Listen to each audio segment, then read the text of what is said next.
Hey, Paris, we're just going to wait a little bit longer because I want the kids up here too. We're doing a little bit longer practice, so stand by. Yeah.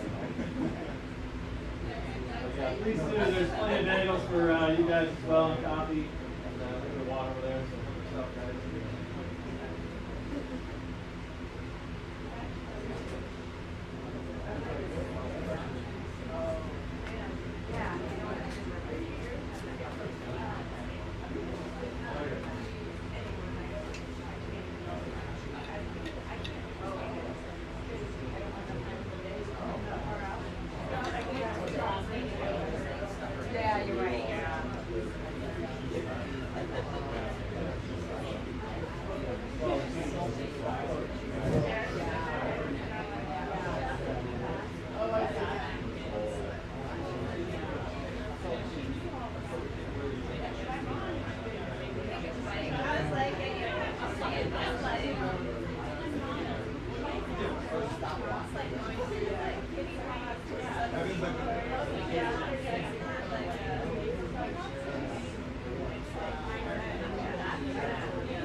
They're all doing great. I love seeing them. There's like this energy when they're all here. And it's really working out well. They look, I mean, like they're coming in because they're not more than themselves. They're just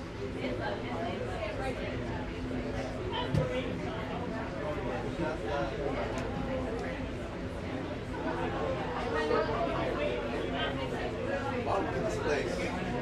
Huh?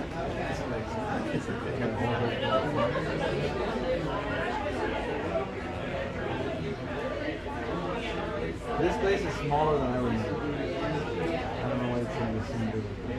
Yeah, I sometimes I get amazed at how many people you can fit in here. I mean, but other times I'm like, oh, I always thought this was a little bit bigger than In the future, it'd be nice if you guys told me what shirt we're wearing. So Yeah, I not, know, huh? you know, like look uniform and present, Twice this week. Twice yeah. this week. Monday. Dude, Monday. well, and last last week week was like too. 2 or 3 days. Yeah, every single time you nailed should. it. The blue, yeah. So y'all are syncing up. Soon your menses are gonna match. Just like, That's right. What color? You're like, oh my god, I'm here. You're like, You're hiking? you want some chocolate? That's right. Yeah. Here's your bagel.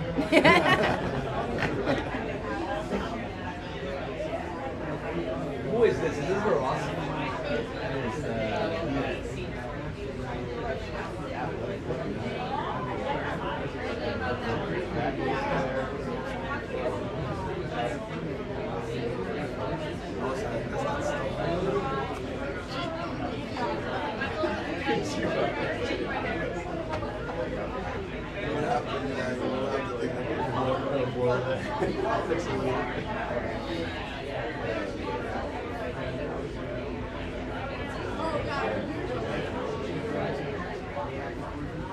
All right, guys, we're gonna go to get started. Guys, come on up and take a seat. Swimmers, find some place to hang out.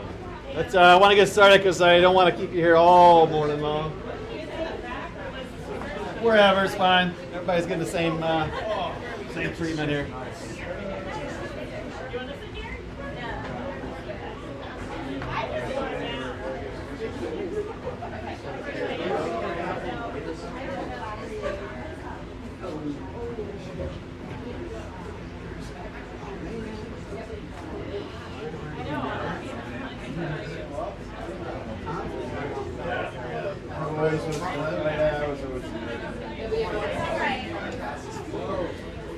All right, guys.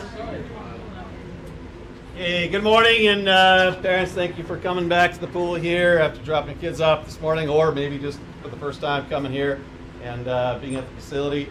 Want to go through, I've got actually a lot of slides to go through, unfortunately. I got a lot of things I want to share and get it all off my chest and all off the table so that going into the season, we all know what to expect and what to plan for coming ahead. Okay, I'll turn the heat up a little bit so it gets a little bit. So we're all on the same page. Okay, swimmers, we communicate a lot to you guys on a daily basis through the chat. Parents will communicate directly to you, but a lot of times it's going to be through the swimmers because we want them to have the message and be able to reiterate it in their own minds and take responsibility for it as well.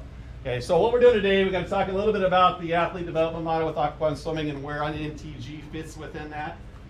Some of the training paradigms and other aspects. Some of this, if you guys have been with NTG for a while, this may be a review. The schedule stuff, I know everybody's asking about where we're going, what we're doing, what practices and all that kind of stuff. We'll talk about that. The policies and the commitment form that we'll talk about as well.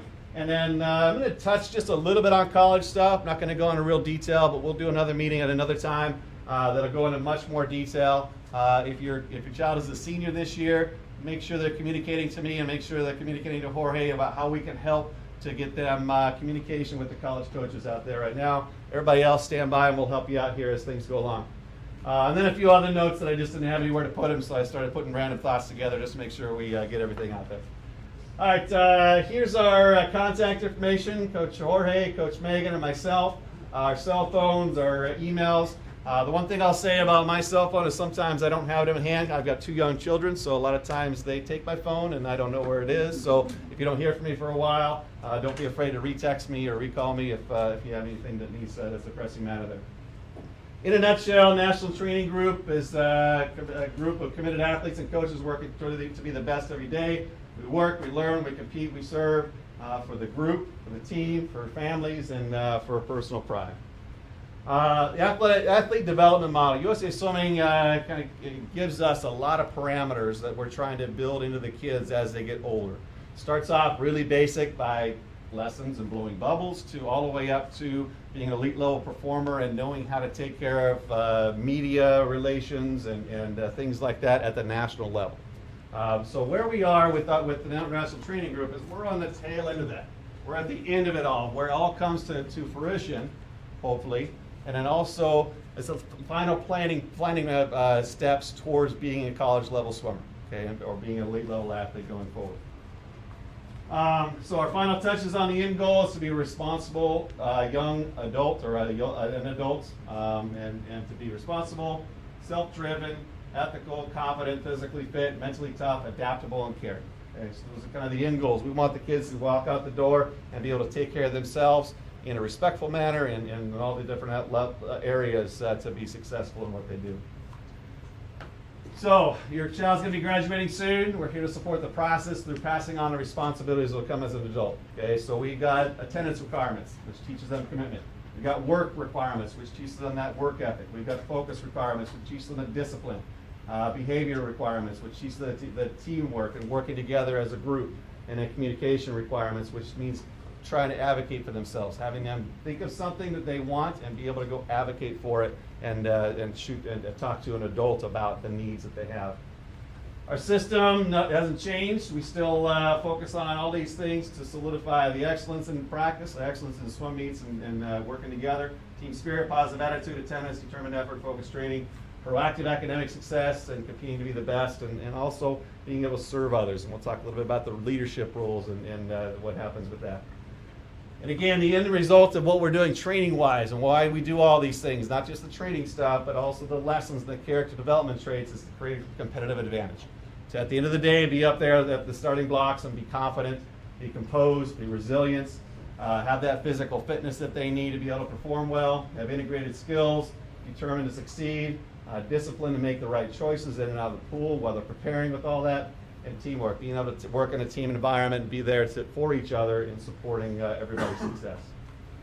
Some of you guys, this might be the first year you're in real senior swimming. Okay, USA Swimming divides the programs into 2 levels. It's age group swimming, which is what we all think of when we think of ages. 8 and under, 9, 10, 11, 12, 13, 14. Summer League, you got 15 and over. You got 15, 16 records. You got 17 and over records. So that's age groups. Okay, you're competing against 2 ages generally, okay, except for the 8 and unders, maybe competing with a 6 or 5-year-old there too.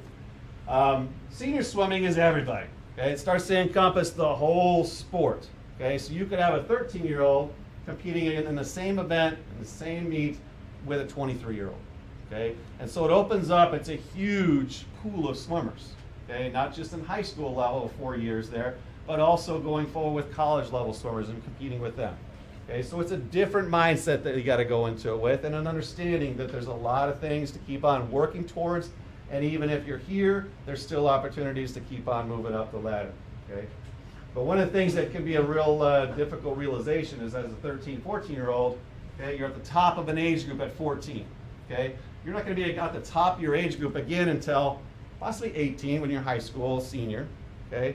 But then you still have all the college swimmers to compete with. Okay, so there's still never going to be necessarily a top age group that you're going to be in. You're competing against everybody that's at that level. Some of the other changes that we know are happening, and these are considerations that we take into account. We know that are happening or have happened. Post-puberty, the body changes, weight gains, mind changes, overthinking, comparing. A lot of times we see this progression, right? They come in, they got this aggressive mindset. They're not worried about what other people think, and then all of a sudden, oh, they're afraid of failing, or they're afraid of putting themselves out there. Okay, there's the mindset that changes that we're trying to help them through and help them learn how to get through so that they can be successful and not have those things hold them back. Soreness and fatigue. This happens, right? Okay, we're adults now. We work out one day, the next day we're on the couch, barely able to walk. Okay. Now, it's not quite that level with these guys, but they're going to feel that soreness. They're going to feel that breaking down feeling that their bodies and muscles are starting to break down. Okay, that's what training does. It does break it down so you can build itself back up. But we know that about training and about this age of kids. High school demands, whether that's schoolwork or activities, things like that. The social demands, there's a lot of different things there that go into the results there, or into the considerations of training.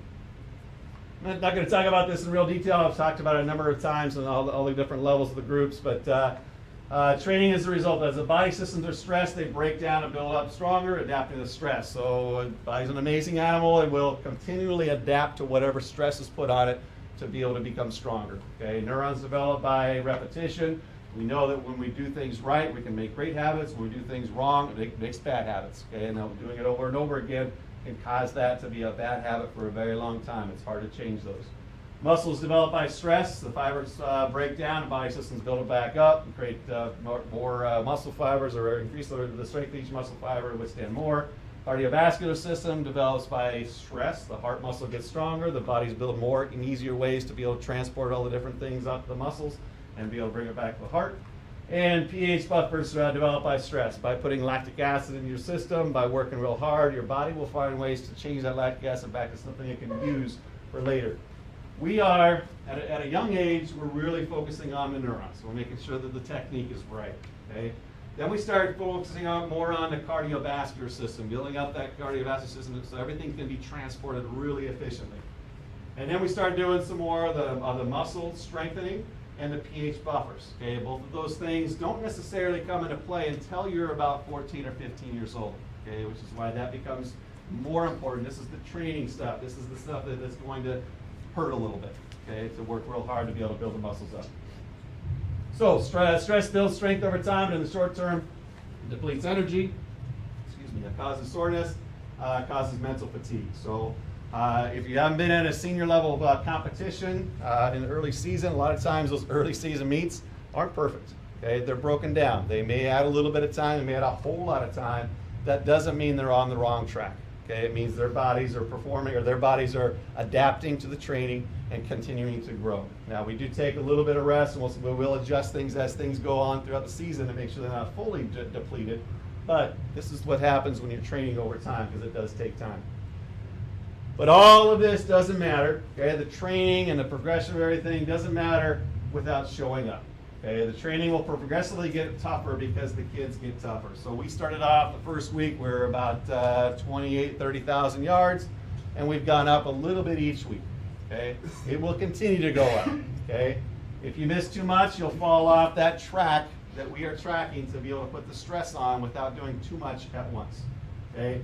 If you miss too much practice, your skills have become, the skills are going to become more advanced as the season goes on. So we're going to start focusing on doing things like the underwater dolphin kicks even further, or whether it's a skill that we're working on with dives, that will continue to be part of every practice. And if you miss a lot of those practices, you're going to result in poor skills. The group's going to bond together through shared experiences. Okay, we know that by putting kids in a stressful situation, in a painful situation, or anybody in those together, it can build a really strong bond. Okay, if you miss too much of the practices, you're going to miss out on some of those opportunities to bond as a group, and bond with your friends, and also your opportunities to help each other become better. So these are the actual yards that we've planned so far in the season. So you can see how it ramps up here. These are some meets that we have in the middle there, and then it comes down for our championship meet that we have in December. It's a basic 16 weeks. Okay, so you can see if someone is doing right here right now, and then they started missing a practice here, and missing 2 practices here, 3 practices here, they will stay on this trajectory here when the stress starts to come up here, and that can cause the injuries and illness. Okay, because then all of a sudden they're jumping back after being here, they're going to jump up to the next week, and they're going to go this far. That's a lot of stress to add to someone that hasn't progressively gotten better or gotten stronger throughout the course of the season. Some other factors that we know and we take into consideration: transition from age group generals training becomes a little more specific. Okay, right now, early season, everybody's doing the same thing. We're just trying to get everybody back into that baseline fitness to be able to be strong enough to be able to do some of the things. As we start getting closer to some of the bigger meets, we start splitting off. We start doing some sprint training. We start doing some distance training based on what the needs of each of the swimmers are. Okay, so that is part of our training year.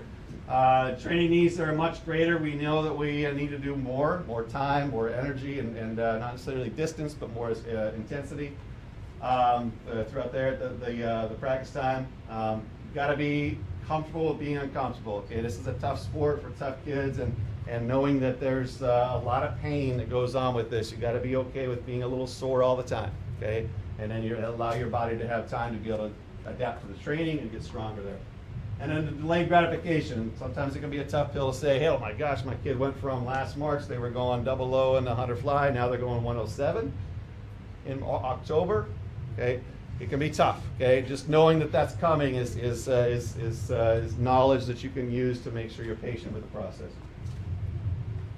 So real quickly, the season can be thought of as a semester, over which our final is going to cover the whole season, and the last couple of weeks will be preparation, and then we're going to test it out. So if you're thinking about this in a school situation, you're learning algebra for the first time, right?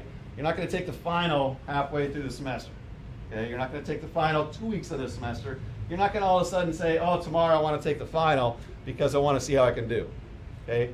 You want to wait till the end so you have all the knowledge, all the things you need, all the tools to be able to perform at a high level.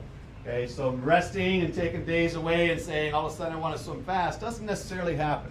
Okay? There's a process that we go through to get them to build up all these things, and then we can start to rest and allow the body to recover to go faster. There's wearable technology is everywhere, right? We all have watches that tell us how many steps we take, even ones that listen to us as we're talking. And we know that there's a lot of really cool data that we can use. Okay, we started using this a little bit last year, and it was a little bit overwhelming because we started midstream and mid-season, and it's a lot of data. Okay, this takes into account about 25 different data points. It'll tell you how fast you're swimming, how far you went underwater, what your speed was underwater, what your speed was over the water, how many strokes you took, how many breaths you took, what your dive time was, what your turn time was, a whole bunch of different data points. Okay, and we're going to start using these on 9/11 on Monday next week. I've still got a list of kids that I still need to make sure I get your email addresses in there correctly or get the activated. But it provides feedback that's effective to just tell us how the training specifically to each individual is affecting them. Okay, it's a little device that goes in the back of their head. We also use a heart rate monitor that goes to their temple. Okay, and we can see those two things happening at the same time with an iPad and be able to say, Jorge, your heart rate's only at 120. We're supposed to be training at 180. Okay, we need to go faster. And we can see it by colors. We can also see it by the heart rate there in effect.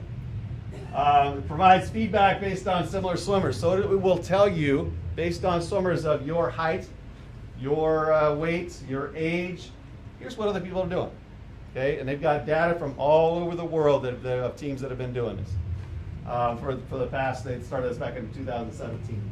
And then it provides us feedback based on the ideal skill and ideal speeds that they should be training at. Okay, and we can track that throughout the season. We've got some test sets that we'll use we'll be doing to utilize that and see the progress and be able to show the kids where they're at.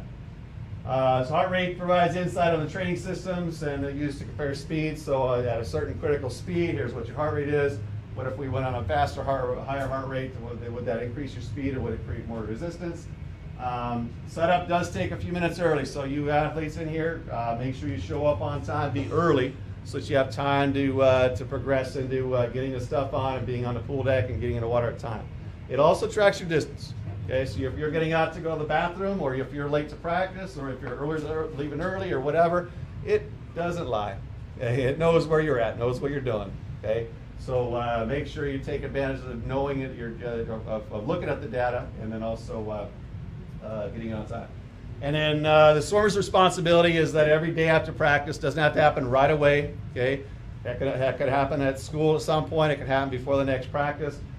Put in your ratings on your phone, okay, or whatever device you might have to be able to use. And every practice do that. And the more data we get with that, the easier it is for us to say, oh wow, the whole group looks like they're getting pretty tired and we need to take some breaks. Okay, now we haven't done it for the first 3 weeks, but this will be the third week or fourth week. We're on third week, fourth week. So this first week is going to say you guys are all overtraining because it thinks you are starting from nothing. All right, so just keep that in mind. Don't over analyze this next week here. Strength, agility, mobility, injury prevention training, the why, the what, the attendance, preparation, expectations, the rules. Megan, you want to hit on some of these things here? Yeah. Okay. So that's going to be happening in Dryland with me, and a little bit with Matt Hazelworth, who's one of the other coaches we're pulling on for a couple of Drylands on Saturdays. We want these kids to be the best, well-rounded athletes, not just good in the water, but good on land. You know, there's this mentality or habit of calling like clumsy swimmers syndrome that, you know, they're always in the water, they get out on land and they really are like fish out of water. We want to break away from that. We want the kids to be mobile. We want them to be strong, limber, coordinated, and controlled, to be able to, you know, walk, go for a run, if they stumble or trip, to be able to recover and not just completely fall apart. We're going to focus on this as a complement to swimming. It's not a substitution. It is a complement. My purpose is to keep the kids in the water, training, swimming hard. What we do in Dryland is a complement to that. If the training in the water is really heavy, we may pull back in what we're doing in the weight room. If it's really light training and Jorge or Aaron say, hey, let's ramp it up, then we may ramp it up. But it's going to be complementary rather than separate. They work together. So we're going to do a couple different things. There will be a little bit of strength training, but the main focus is going to be mostly mobility, flexibility. Getting the range of motion back in the shoulders and hips, making sure that their spine can work the way it's supposed to, that we're not coming into the water with tight bodies that can't create streamlines easily, that have a hard time hitting flip turns, that are creating more resistance than they actually need, where they're spending energy trying just to work against their body rather than working with the water to be faster. So we're really going to spend more time on the mobility aspect of the sport than anything else. Once we get past that, we'll add a little bit of strength work, and it'll be continuously throughout, because we are going to constantly be doing core stability work, prehab, working on making sure the shoulders are healthy, trying to open up the hips and then get them stronger so that their glutes fire up the way we want to, all of the muscles working together the way they need to. With that being said, it's really important, kids, that you come every single Dryland practice. If you can't make it, you need to tell me and Aaron or Jorge. Please don't just tell one of them, because it doesn't always get to me. I need to know if you're not going to be there. Okay? I'm planning these practices just like the yardage is increasing. These Dryland workouts are going to ramp up. And if you're missing too many of them and then you show up randomly, it's going to be really hard not only to hold you back because you're going to feel like you want to keep up with your teammates, but it also creates a risk for injury or other problems, and we don't want that. Okay? Our goal is to keep you in the water and not get hurt. So coming every day is really important. There's a 15-minute transition from the pool to Dryland. It's a transition. It's not a stop and then come to Dryland when you feel like it. It's 15 minutes. If you can get there sooner, great. If not, get there as quickly as you can. You need to have shoes every single practice unless I say otherwise. If you want water, bring your water. It needs to be full. If you need a snack, eat your snack before you show up. And make sure you're wearing clothes that you can easily move in, that are not restrictive or make you feel uncomfortable in moving in any particular way.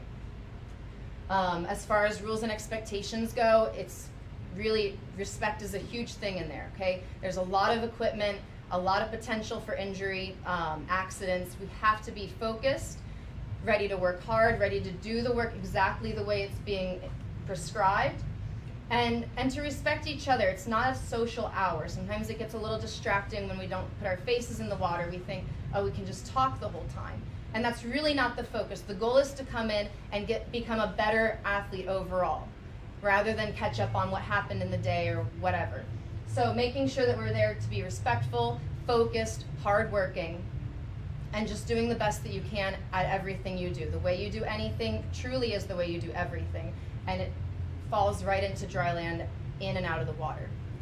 And I think that's all. Yeah. All right, season focus meets. We have a season plan and encompasses providing success throughout the season, but our priorities are the December champ meets, the March meets, the May champ meets, July and August champ meets, Swimming fast during the high school season. One thing I'll say there is don't self-tape or don't go into it and say the day before I feel tired, I feel sore, I need to take a day off.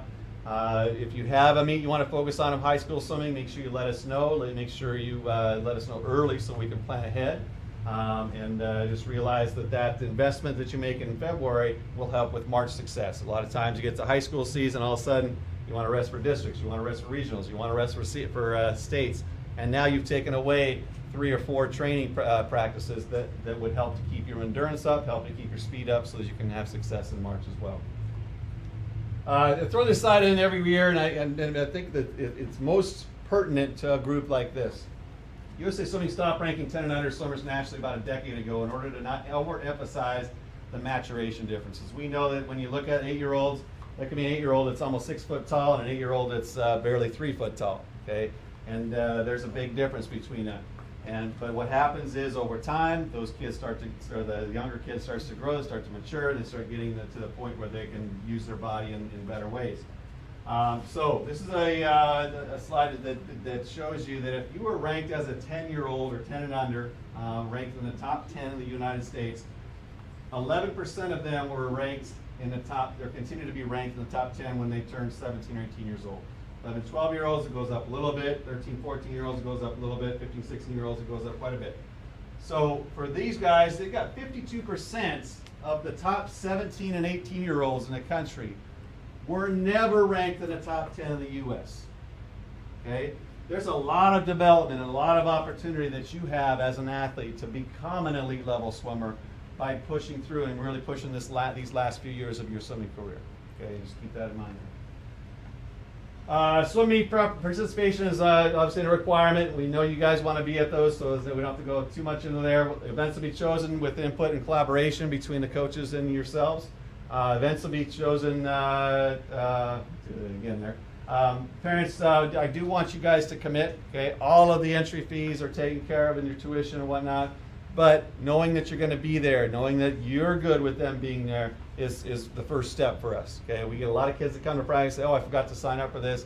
And we generally will sign them up, but then we didn't know that mom and dad had something else planned there. So we'd like you guys to go in, whether it's you or you tell your swimmer to, go through your account and commit them. Then we know we can go in there and choose the events and make sure you're doing the right swims and everything. I travel swim meets, and I'll send these slides out. I've also got a little paper for you here that has all the swim meets in it. Smith Mountain Lake, we're actually this year just taking a one-day trip. Okay, it's not going to be a full-on training trip like we've done in the past. We're going to leave we're actually going to have a practice on Saturday morning. We're going to leave from there after breakfast, and we're going to go down and swim. We'll have lunch, we'll have dinner, we'll come back and that evening about 9 o'clock.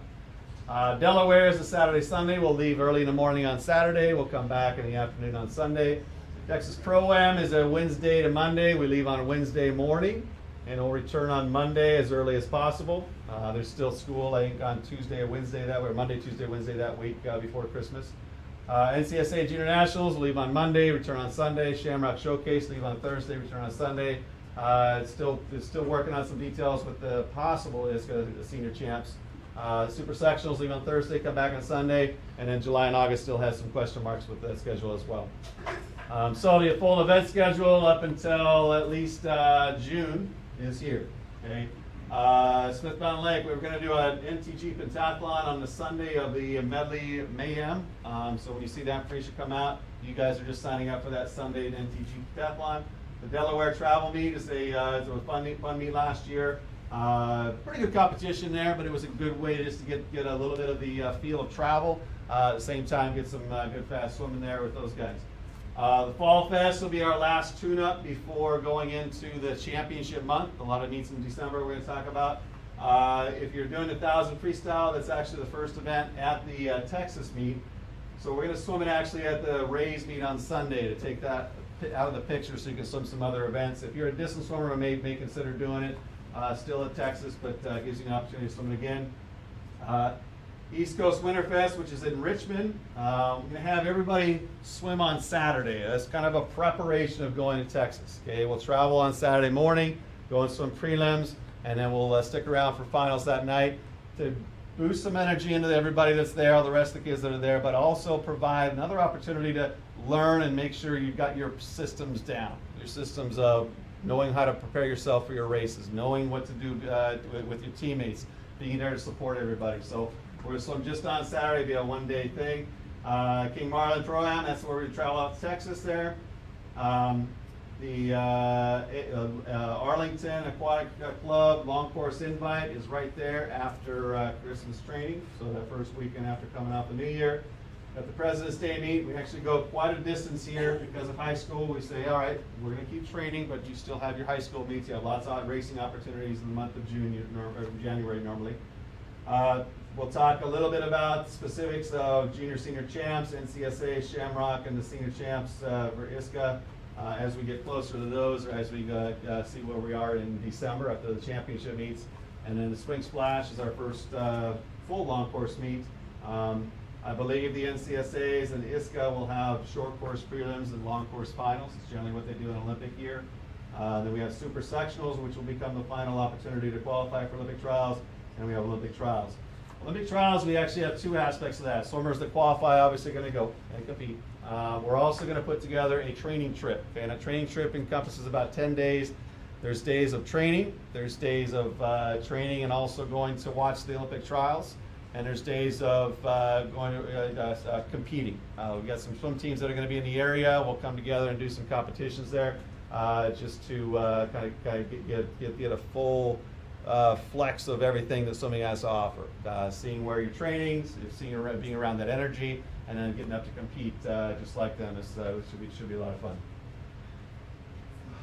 Policies and commitment. Yes. The Delaware meet, you have the 29th and 30th down. That's a Sunday, Monday. Is it a Oh, Sunday, Monday? Or no. It should be, I'm sorry. Okay. Yeah. This gets really small on my screen sometimes, so we start to mess the numbers up. Let me see what yeah, everything should be a Friday, Saturday, unless I mess it up somehow. Okay. Yep. The policies and commitment, and this is a big piece of the program, right? Is that we want kids to be all in and making sure they're part of everything that we have to offer. So we have these four aspects that are part of a commitment that we're asking everybody to make before the season really gets ramped up. The attendance. Swimmers of the National Training Group must maintain an 80% attendance record for any 4 to 8 week period in order to maintain membership in the National Training Group. Okay, I put 4 to 8 because if within those four weeks you had a week off that you had to go somewhere, or you had got real sick, or whatever happened, now we can expand it to the 8. Okay, but over an 8 week period, everybody should be able to maintain an 80%. Okay, to travel to competitions. We have got to be on that track of training. We've got to continue to build the skills. We've got to continue to build the group together. And in order to travel, we are expecting you to be a minimum of 90% attendance. Okay? If you have less than 80% over the 4 to 8 week period prior to the entry deadline for any meet, you will not be eligible to participate in that meet. All right? If you fall below the 90%, if you're below the 90%, you can still enter, but you're going to be on kind of a probationary period where we expect you to continue to get that number back up. Okay, and we're talking about 11 workouts a week. Okay, between the dry land of 3, the swimming of 8, there's a lot of opportunity to keep the numbers up and build it back up if it does get down. Timeliness. Okay, we know that especially in the morning, we have 90 minutes of practice time from 4:30 to 6 o'clock.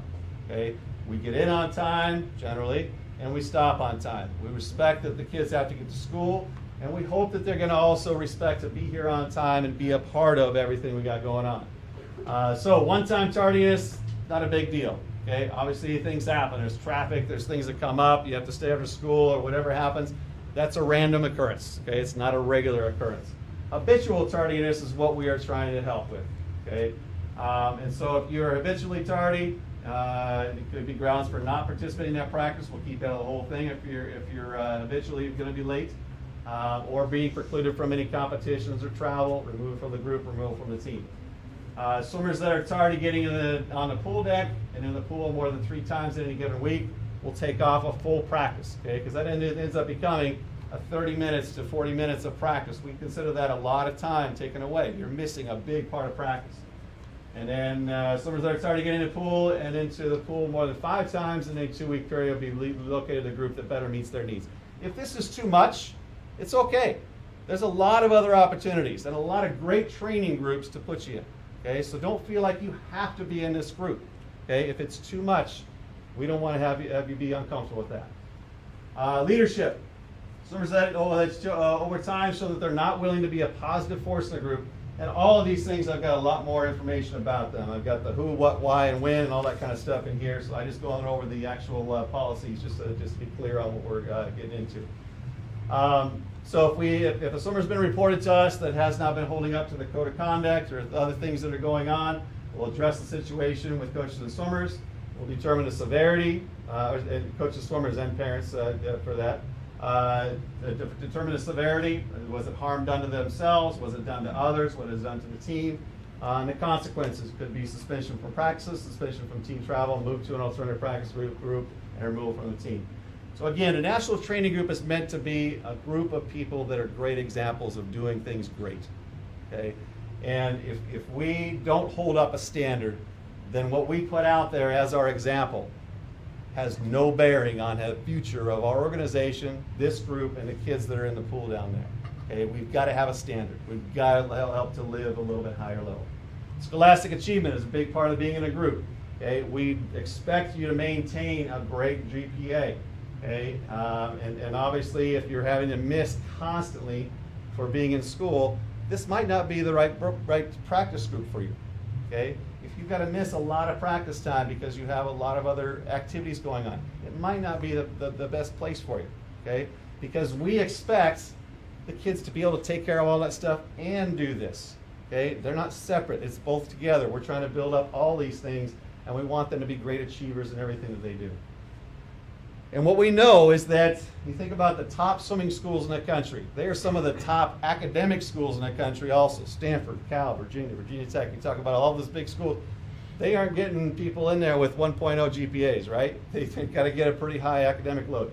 They are swimming and training at a very high level, but they also take time and make sure that they plan their days to be able to take care of their schoolwork, okay, and be able to get those very high grades and high aspirations there. So this is a group that is not just the swimming aspect. We want everything to be as great as possible. Okay, and again, setting that standard is important to this program. What you can expect from us, we want to be a positive part of the athlete's life and teaching them how to perform at their best, swimming and all that they take on. Okay, so we take an interest in everything. We want them to make wise decisions. We want them to find a great school to go to for college. All those things we're going to take an interest in. We provide a safe place to help navigate the big girl and big boys decisions that start to happen.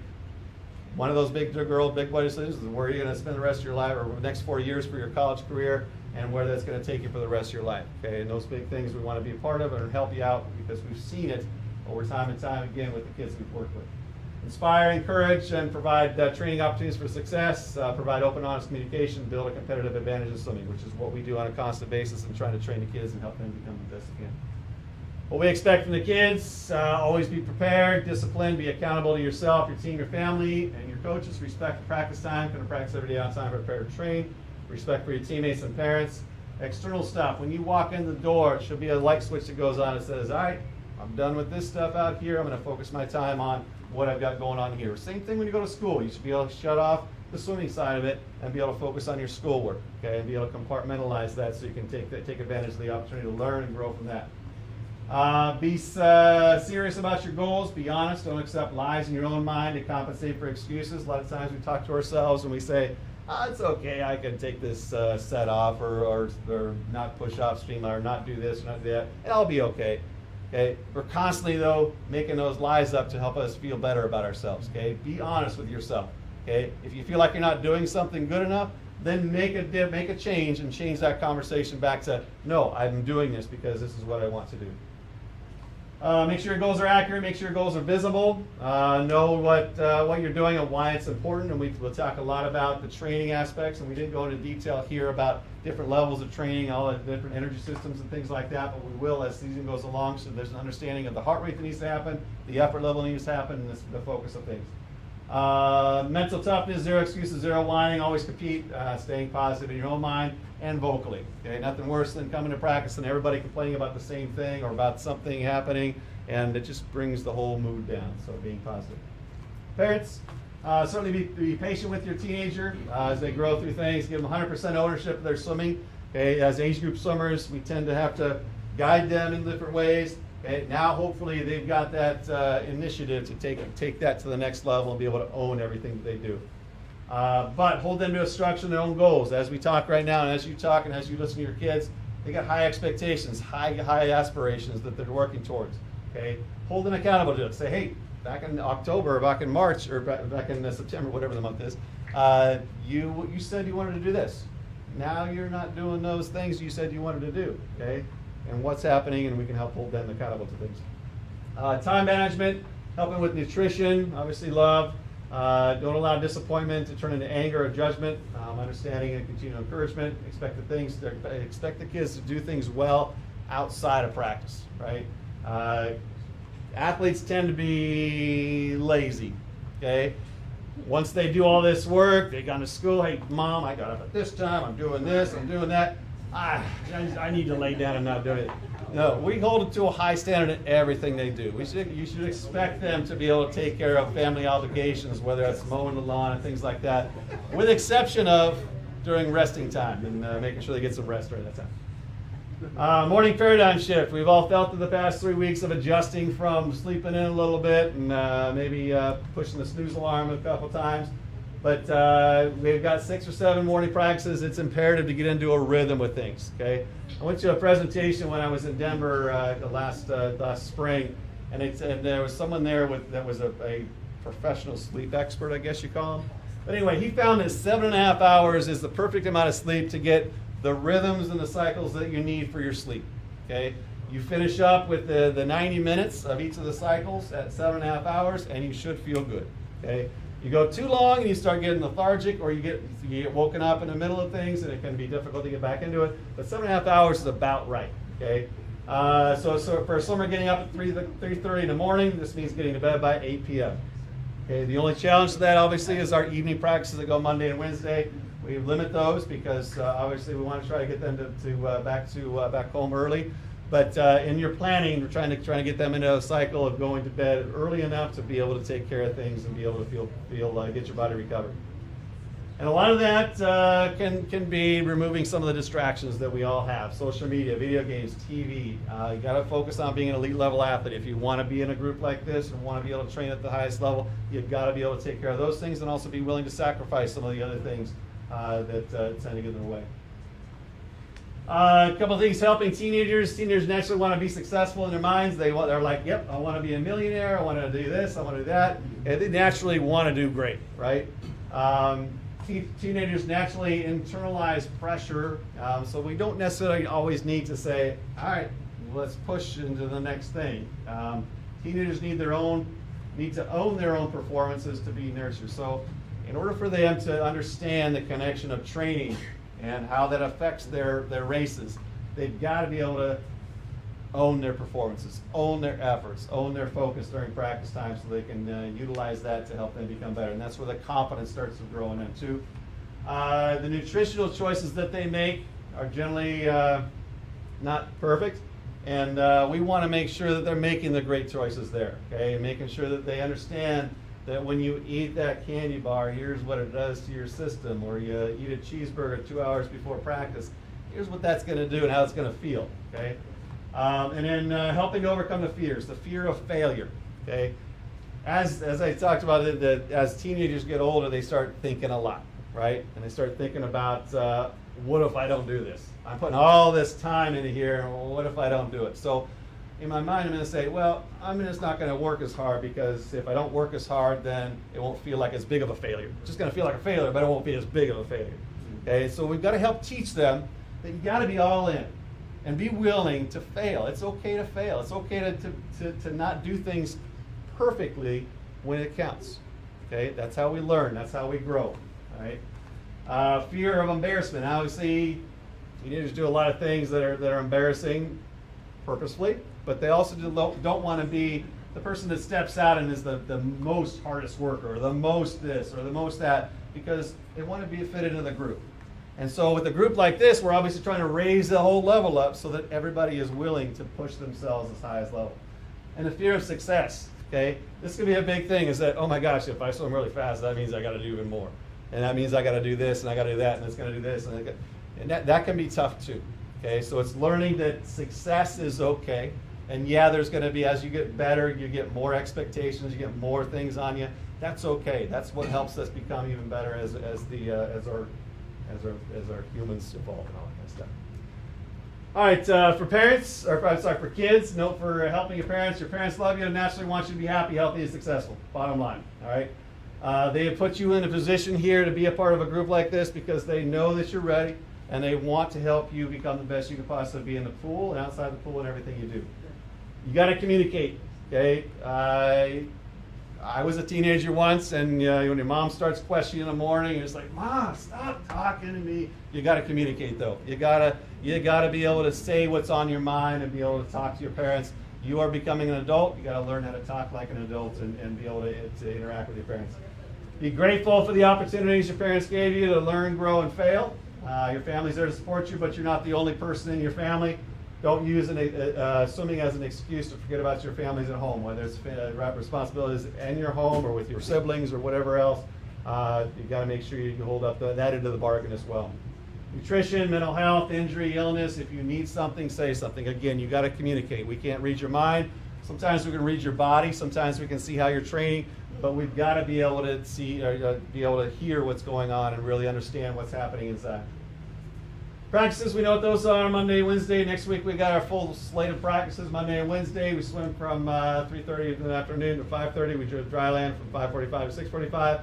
Monday through Friday we have morning practices. Saturdays are 5 to 8. We do dry land 8:15 to 9:15. Select Sundays. I'm still waiting to hear back the exact dates. There will be some long course training practices that are part of the program.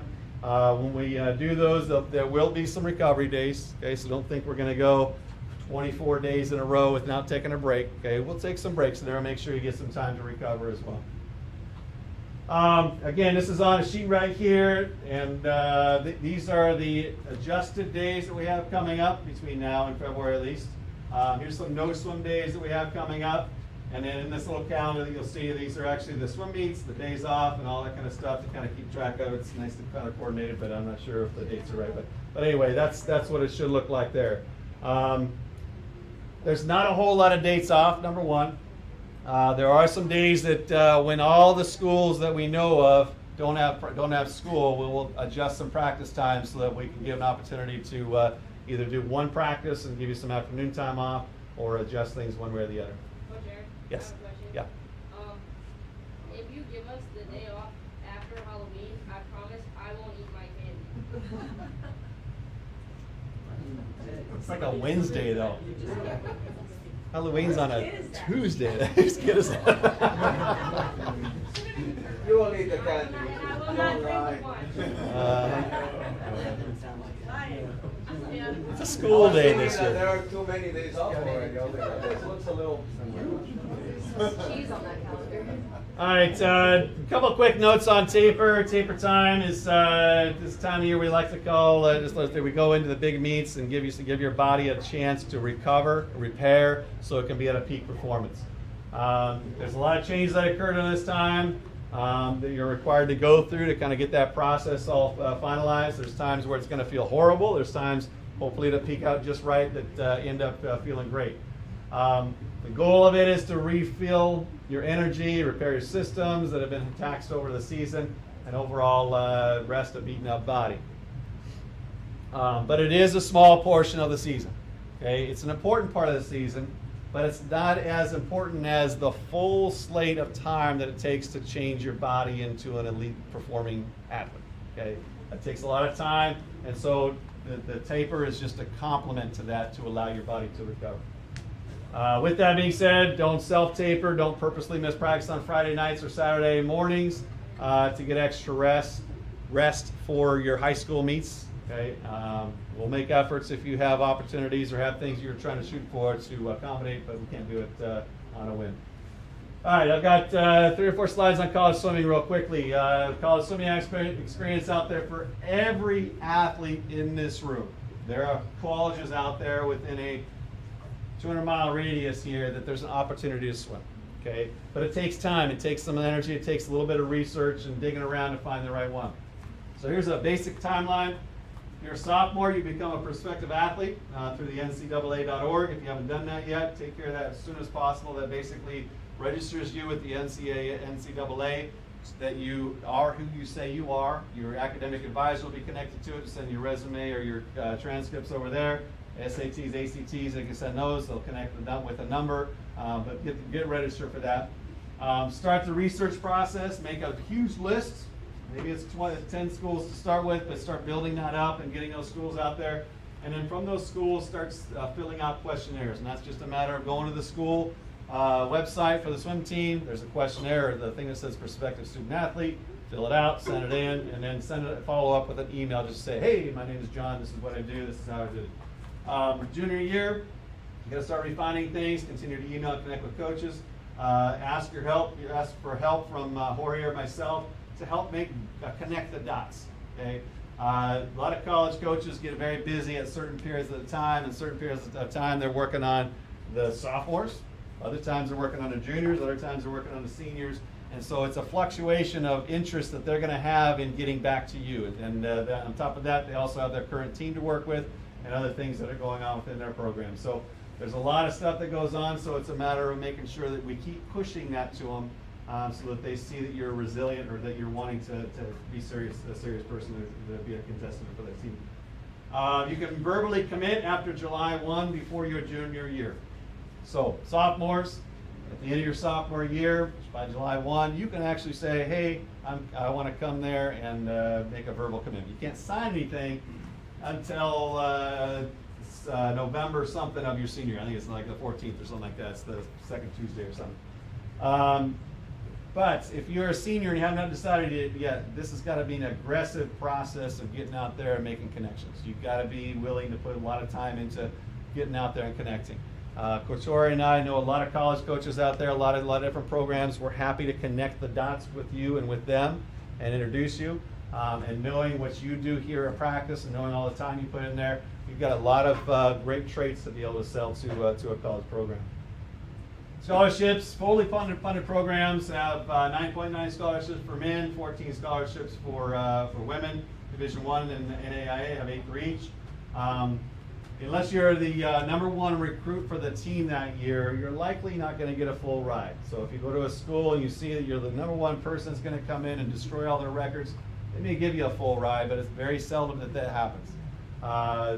They have a need for 18 swimmers and then 3 divers on top of that to be able to compete. So they have to spread those scholarships over the whole team. A lot of times the bigger schools have 20, 30, even 40 swimmers in their program that they're given little bits and pieces of an athletic scholarship to. Division III doesn't offer athletic scholarships, but there are grants available for well-rounded athletic individuals. And there's a lot of ways to utilize swimming to help in Division III schools as well. How to choose. This is a basic process. If you're looking to start the process now, if you're a sophomore and even a junior, and you know you're going to get faster as the years go on, sometimes this just taking these and saying, okay, let's go to 32 or even 48, because by the time you're a senior in high school, now we're going to be in those top 24, top 16, top 8. Okay. Top 24 in the conference, they're going to open up a discussion of a possible spot in the team. Okay. These coaches their jobs are based on success of the program at the conference level. So if you're top 24 in a conference, you can open up that conversation. If you're top 16 at their conference championship meet, you're probably going to be considered a scholarship candidate unless they have the top 8 swimmers in the top 16. Okay, and in that case, maybe they wouldn't be able to do it unless you were a top 8 in the conference. You're going to be highly recruited and someone that they want to bring to their school. So SwimCloud is a great resource. It has all the results that are out there and all the different things that are happening in the college swimming sphere. And you can quickly type in a conference, ACC or SCC or whatever, and you're going to get the conference results from last year. Okay, and don't look at their top in-season times. Look at their actual conference results. That's where it matters there. And then this is the reality of it. If you're not within the top 32 of their conference, at least a couple events, you're likely not going to be actively recruited by them, okay, unless you can also show that maybe you're a top 1 or 2 in their team. Okay, there are some teams that are a little bit lower in each of the conferences, and they may have opportunities there. But generally speaking, this is the kind of blueprint that you're going to want to go through those swim times and find out where they fit in. The other things are things you can't control. Okay, they've got a limit on roster size. If they've already filled up their roster, there's not a whole lot they can do. Okay, now there's walk-on opportunities and there's ways to redshirt and things like that, but it's going to be limited with what they can actually have in the pool and be able to train.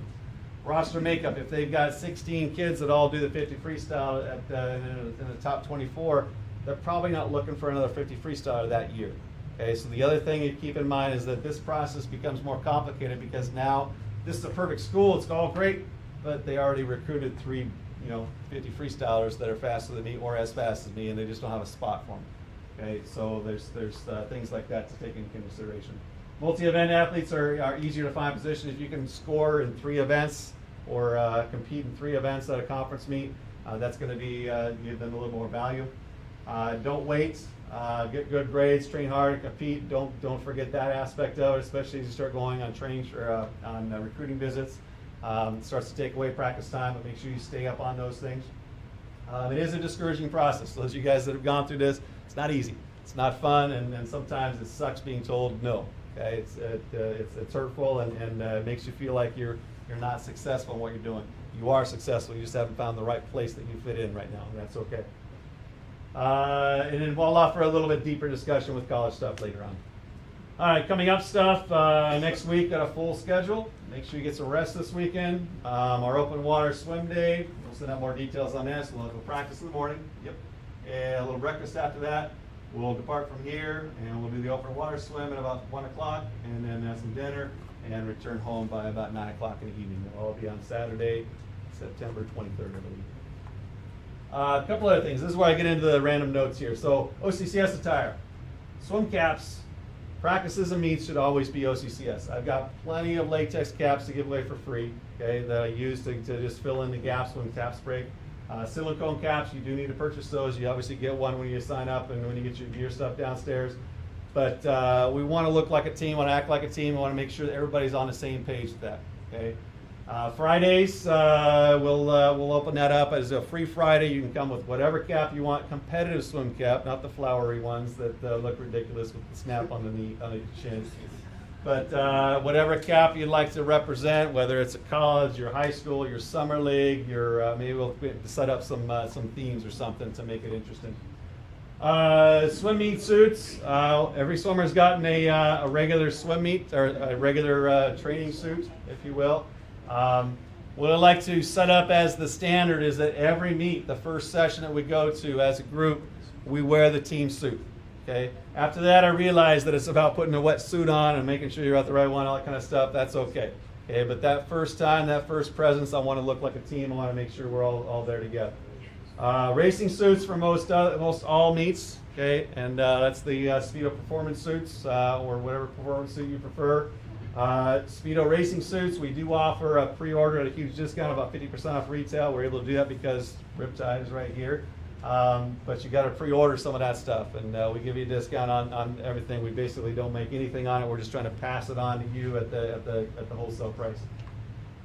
T-shirts, sweatshirts, backpacks, parkas. We're trying to, again, look like a team, act like a team, and have a presence with that. Everyone's going to receive a new parka, a hoodie, and also got a white kind of half-zip sweatshirt, all from Speedo. That's going to be logoed. Okay, those are meant to be regular wear, but also, especially the white half pull-ups, is kind of a travel thing. Okay, as a presence there with where we're going. Other stuff, Coach Megan will talk, or we'll talk eventually throughout the course of the practice time, but foam roller, stretching, massage, ice compression, respect the schedule, schedule vacations around trainings and competitions. Because the kids are investing a lot of time into what they're doing here, we want to make sure that at the end of the season, if we're going to, for example, Texas, and all of a sudden find out, well, the swimmer can't go to that meet because they're going on a vacation that's been scheduled for the past couple of months. It's very difficult to change the training. Okay, so just try to schedule things as best as possible. I realize things come up, and we need to adjust however we need to adjust. Other stuff: swim training equipment, paddles, fins, snorkels. Coaches, we'll talk to you guys. Some of you guys don't have the right size paddles. Some of you guys don't have the right fins. Some of you guys, all you guys have a snorkel, I think, at this point. But those are three things that we use almost on a regular basis or a daily basis. So make sure they're in good working condition and you have them there ready to go. Triton wear, I'll take those and charge them every day so they're ready to go, but those will be on the pool deck, water bottle. Mid-practice snack. The 90-minute practices in the morning probably not needed, but certainly these 3-hour practices on Friday or 4-hour if you dry land, or the 2 hours plus the hour and a half or hour dry land on Monday and Wednesday. It's a lot, and having a little bit of a snack just to raise the blood sugar level back up can be an important piece of continuing to train a high level.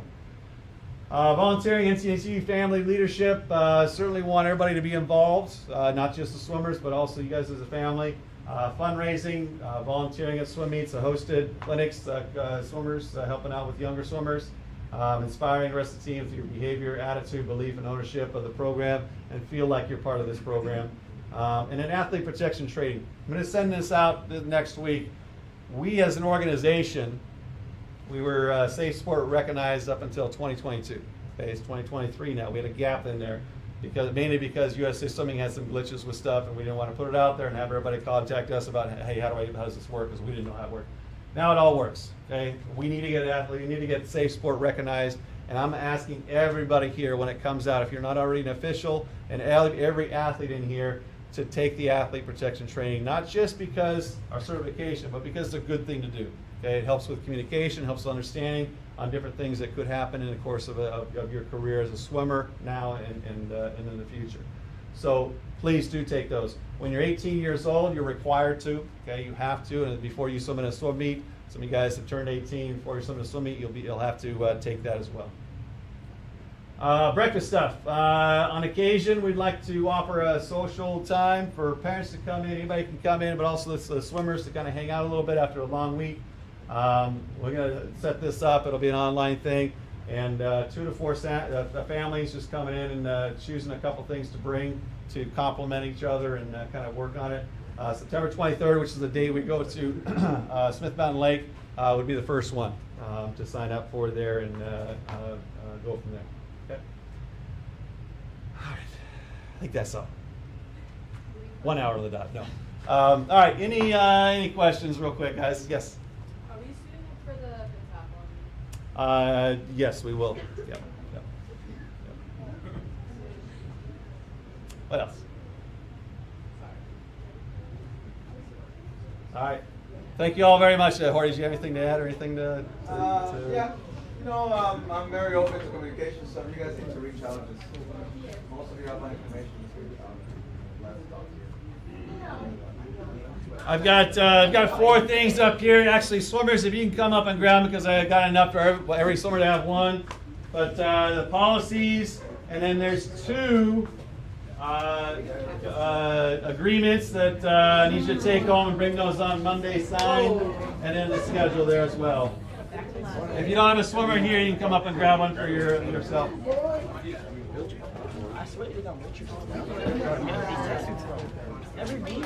I'm down to 1 text.